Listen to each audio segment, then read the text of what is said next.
On this video, we're going to talk a little bit more about candlesticks and patterns. Now, one of the brief things that I want to make sure you guys understand, once again, we're on the hour 4 time frame, but every single candle has its own story. Every single candle is going to tell you a little bit more about what is to be anticipated with price. So what I mean by that is, obviously on this chart, we understand that this is the body of the candle and this is the wick. Right? Wick is exhaustion, meaning that price failed to continue momentum, and the body is, like we said, the meat and potatoes. So for us to understand in this 4-hour time frame what all is taking place on this candle, it's important to know what it all means. So the first thing is, at the beginning of this 4 hours, we know this right here is where the candle opened. Okay, now what I mean by that is, let's say it just turned 12 o'clock and we have a brand new 4-hour candle. At 12 o'clock, this is where the candle started. Now, throughout this 4-hour time frame, price ended up making its way all the way down here to form a low of the candle. This is the lowest price ever got within the 4 hours.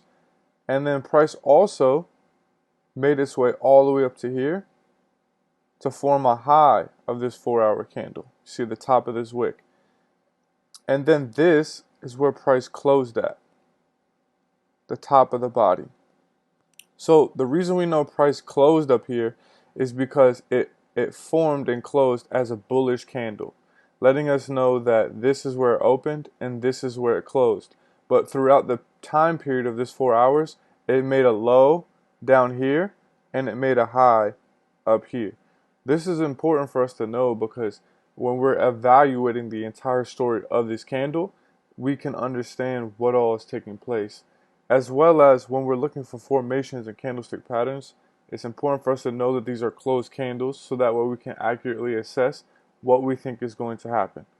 So now that we know open, high, low, close for bullish, it's very similar to bearish.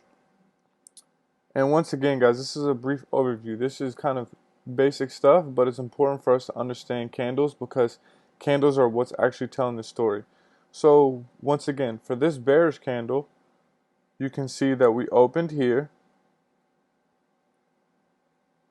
The highest price ever got on this 4-hour candle was right here at the top of this wick. The lowest price ever got was down here at the bottom of this wick. And once again, guys, one of the cool things is, look what ends up happening later on in price. It doesn't break this low, so certain things like this, when you're drawing your random lines, finally, this is where this candle closed at. So for this bearish candle, we have the open, we have the high, we have the low, and we have the close. And once again, the reason we know it closed down here is because the candle finished bearish. Had the candle closed up here, it would have been a green bullish candle. This would have been the open. This would have been the low. The high could have been up here somewhere, and then the close would have been up here. So that's how you evaluate the candle. And once again, guys, remember, each time frame is you're going to get your own story.